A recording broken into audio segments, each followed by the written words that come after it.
বন্ধুরা, এই মালটাকে নিয়ে এর আগেও দুটো ভিডিও আমি করেছি। সেখানে আমি বলেছি যে মালটা দিল্লি এসেছিল এবং দিল্লি পুলিশ এর সঙ্গে টর্চার করেছে, কি খারাপ ব্যবহার করেছে, এবং এটা নিয়ে বাংলাদেশকে একটা সিন ক্রিয়েট করার চেষ্টা করেছে এবং ওখানকার পুলিশ, বাংলাদেশ পুলিশ একে অ্যারেস্ট করেছিল এবং পরে সে জামিনে মুক্তি পেয়ে যায়। এটা ছিল এর অর্ধেকটা, মানে অর্ধেক সত্য।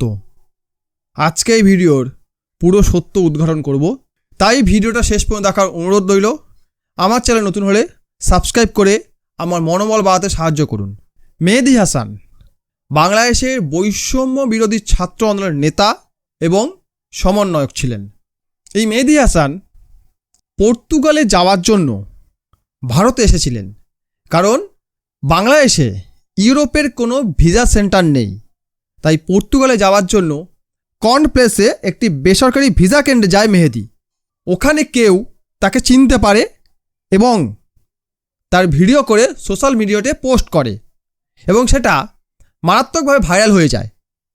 এর ফলে দিল্লি পুলিশের নজরে আসে এবং তারা মেহেদী হাসানকে আটক করে জিজ্ঞাসাবাদ করে। তার কাছ থেকে প্রায় 40 লক্ষ টাকার ক্রিপ্টোকারেন্সি পাওয়া গেছে। এখন প্রশ্ন হলো, মেহেদী হাসান তার অর্থগুলোকে ক্রিপ্টোকারেন্সি রূপে নিয়ে যাচ্ছিল কেন?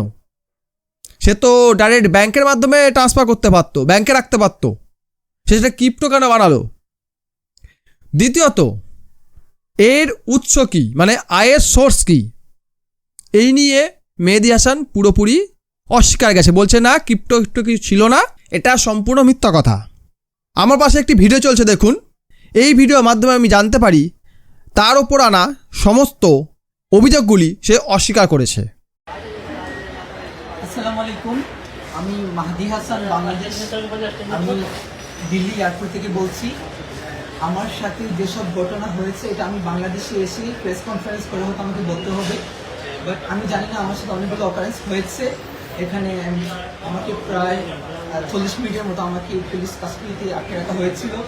আমাকে খুবই বাজে আমার সাথে অ্যাপ্রোচ করা হয়েছে এবং তারা আমাকে জেলে দিতে চেয়েছিল। আই ডোন্ট নো আমি কী করেছি, এবং আমি বারবার বলেছিলাম যে if I do any kind of illegal work, আমার দেশের সাথে কন্ট্যাক্ট করেন, এম্বাসির সাথে কথা বলেন, আমার কান্ট্রি গভর্নমেন্টের সাথে কথা বলেন, বাট কেউ কিচ্ছু শোনে নাই। তারা আমার সাথে খুবই বাজে আচরণ করেছে।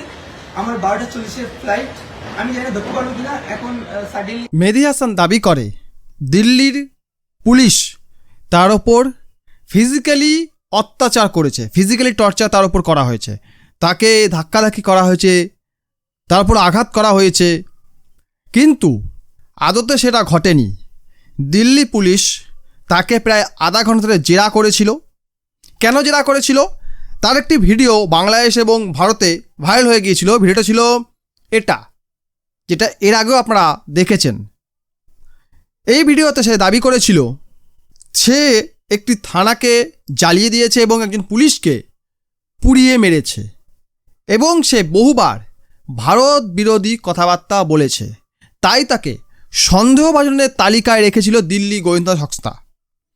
সেই কারণেই দিল্লির বিভিন্ন অফিসার, গোয়েন্দা সংস্থার বিভিন্ন অফিসার তাকে আধা ঘন্টা ধরে জেরা করে এবং তাকে অবিলম্বে দিল্লি ছাড়ার নির্দেশ দেয়। সে যখন ইন্ডিগোর একটি ফ্লাইটের টিকিট কাটে ঢাকা যাওয়ার উদ্দেশ্যে, তখনও তাকে আবারও বসিয়ে জেরা করা হয় এবং সেই সময় মেহেদী হাসান এই ভিডিওটা রেকর্ড করেছিল এবং বলেছিল আমার ফ্লাইট লেট করে দিচ্ছে, আমাকে জেরা করছে, আমার ওপর ফিজিক্যালি টর্চার করছে, এই ধরনের কথাবার্তা সে বলেছে, এই অভিযোগ সে করেছে। এবং বাংলাদেশে ফিরে সে এর থেকে বড় অভিযোগ তুলেছে। সে বলেছে সে বৈষম্য বিরোধী ছাত্র আন্দোলনের নেতা হওয়ায় তার ওপর অত্যাচার করা হয়েছে, তাকে ফিজিক্যালি অ্যাবিউজ করা হয়েছে, তাকে মারধর করা হয়েছে, এই ধরনের অভিযোগ সে তুলেছে। তাকে যখন ক্রিপ্টোকারেন্সি ব্যাপারে জিজ্ঞাসা করা হয় বাংলাদেশে, অবশ্যই তখন সে সেটাকে নাকচ করছে, বলছে এগুলো সব মিথ্যা, এর কোনো ভিত্তি নেই। এবং সে এটাও অভিযোগ করেছিল ভারতে নাকি তার লাইফ রিস্ক ছিল। যেমন বাংলাদেশ ক্রিকেট দল অভিযোগ করেছিল ভারতে তাদের সিকিউরিটি কনসার্ন রয়েছে, তাই তারা ভারতে খেলবে না। অন্যদিকে আমরা দেখছি অস্ট্রেলিয়া, নিউজিল্যান্ড এরা ফ্রি ঘুরে বেড়াচ্ছে, রাস্তায় হেঁটে বেড়াচ্ছে, এবং ফ্রান্সের প্রেসিডেন্ট সিকিউরিটি ব্যারিকেড ছাড়া মুম্বাইয়ের রাস্তায় হেঁটে বেড়াচ্ছে। একজন দেশের রাষ্ট্রপতি সে যদি হাঁটতে পারে, তার উপর কতটা লাইফ রিস্ক থাকতে পারে, তার উপর কত টার্গেট থাকতে পারে, সে যদি স্বাচ্ছন্দ্যে রাস্তা দিয়ে হাঁটতে পারে, সেখানে সাধারণ কটা পুচকি ক্রিকেটার যারা অত পপুলারও নয়, বিশ্ব ক্রিকেট যারা অত পপুলারও নয়, তাদের নাকি লাইফ রিস্ক রয়েছে কোথায়? ভারতে। এই ধরনের অভিযোগ সে করেছে, তাকে নাকি লাইফ রিস্কের মধ্যে ফেলে দিয়েছে দিল্লি পুলিশ। এই ইন্টারভিউটা আপনারা দেখলে বুঝতে পারবেন এখানে সে অনেক বাড়িয়ে বাড়িয়ে মিথ্যা কথা বলেছে। তাকে যখন বিয়ে নিয়ে প্রশ্ন করা হয়, সে তখন সেটাকেও গুজব বলে উড়িয়ে দেয়। তাহলে এখন যদি বাপকে নিয়ে প্রশ্ন করা, সে বলবে আমার কোনো বাপ ঠাপ নেই, আমি মাটি ফুঁড়ে জন্মেছি। গাছ যেমন মাটি ফুঁড়ে জন্মায়, এমন অবস্থা বাংলাদেশের ছাত্রদের। বাংলার ছাত্রদের অ্যাকচুয়ালি কেমন অবস্থা, তারা কতটা খারাপ পর্যায়ে চলে গেছে, সেটা এই ভিডিওটা দেখুন। এই জন্য আমি বিরক্ত বোধ করছি, এর জন্য আমার 500 টাকা লাগবে। এখানে অনেক স্টুডেন্টরা বসা, তারা পড়াশোনা করে ব্রেন দৌড়ায়, আর চা খেতে খেতে অনেক কিছু ভাবে দেশ নিয়ে, তাদের বিরক্ত হয়। অ্যাজ এ স্টুডেন্ট গ্রাজুয়েশন এখনো কমপ্লিট হয়নি, এই জন্য আমি বিরক্ত বোধ করছি, এর জন্য আমার 500 টাকা লাগবে। আমি ক্রিমিনাল। আপনি নেমে কথা বলে, আমি এখানে বসেই কথা বলবো। আমি পাইকারি পাগল।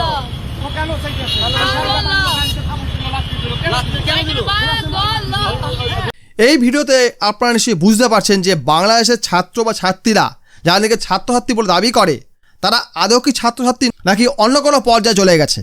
তারা নিজেরাই নিজের দেশটাকে শেষ করছে, তারা নিজেরাই নিজেদের আপনজনদের ধ্বংস করছে। তারা মনে করছে যে তারা যেটা করছে সেটাই ঠিক। কেন জানেন? এরা নেশায় আসক্ত হয়ে গেছে।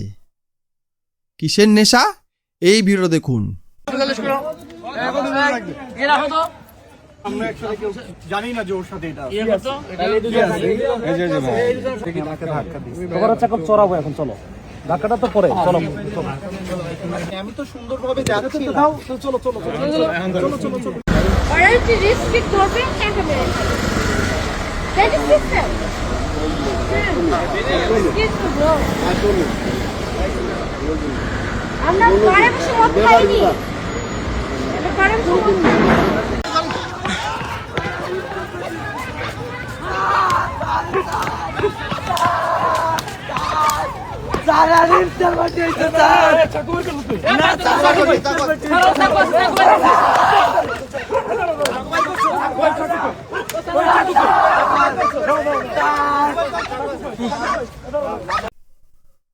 এখানে আপনারা দেখলেন বাংলাদেশ পুলিশ ঢাকা কলেজের ক্যাম্পাসে এবং বিভিন্ন কলেজের ক্যাম্পাসে অভিযান চালিয়ে কাদের ধরছে? ছাত্রদের। এরা কি করছে?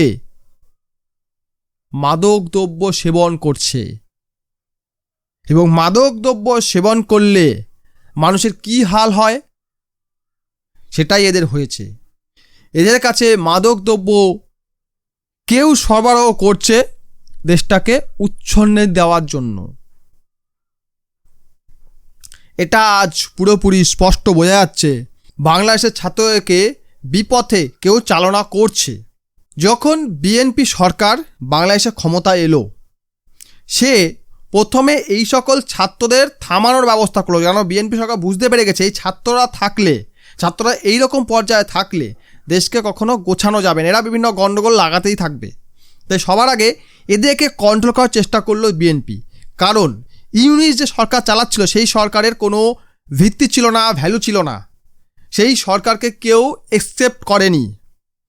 সেই সরকারের কোনো দায়বদ্ধতা ছিল না, কিন্তু ক্ষমতা ছিল।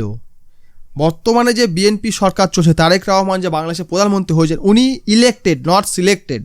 কাজেই ওনাকে জবাবদিহি করতে হবে, বাংলাদেশ জনগণের কাছে জবাবদিহি করতে হবে।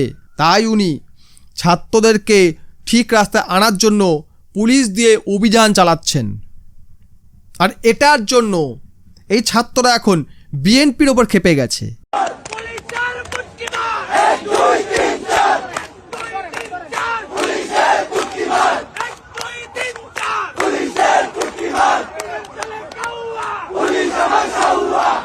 প্রথমে তারা শেখ হাসিনার ওপর খেপেছিল, এখন বিএনপির ওপর খেপে গেছে। এবং তারা এটাও বলছে ভারত থেকে নাকি পুলিশ ঢোকানো হয়েছে বাংলাদেশে।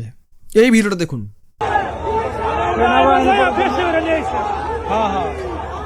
ওরা কমে পারে না, এবার পুরো বাহিনী লয়ে আইছে।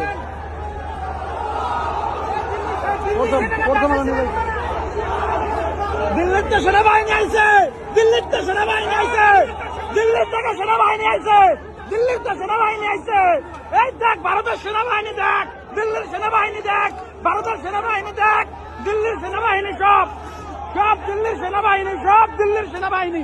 তারা বলতে চাইছে ভারত থেকে military force BNP Tarique Rahman আমদানি করছে বাংলাদেশের ছাত্রদেরকে দমন করার জন্য। এতদিন তারা শেখ হাসিনা বিরোধিতা করেছিল, এখন বিএনপি বিরোধিতা করছে। এদের এগেনস্টে যে যাবে তাদেরই এই বিরোধিতা করবে, এবং সরকারে যেই বসবে তাকে দেশ চালাতে গেলে, সুস্থভাবে দেশ চালাতে গেলে এই ছাত্রদের দমন করতে হবে। কেননা কোনোভাবে ছাত্র নেই, এরা নেশায় আসক্ত হয়ে গেছে, তাই এরা যা ইচ্ছা তাই করছে, আর বাধা দিলেই তার বিরোধিতা করছে।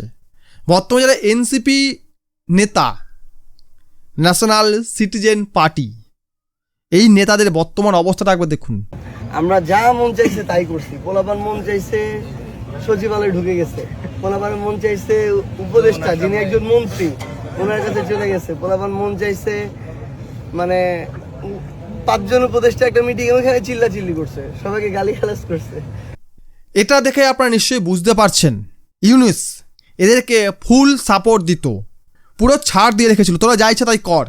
তাই সে 18 মাস গদিতে বসতে পেরেছে, কারণ সে জানতো এই ছাত্রদেরকে দমন করতে গেলেই আমরা ফাঁসবো। আর ছাত্ররা এই 18 মাসে দেশের মধ্যে কী তাণ্ডব করেছে তার ভিডিও আমরা দেখেছি, তার স্যাম্পেল আমরা দেখেছি।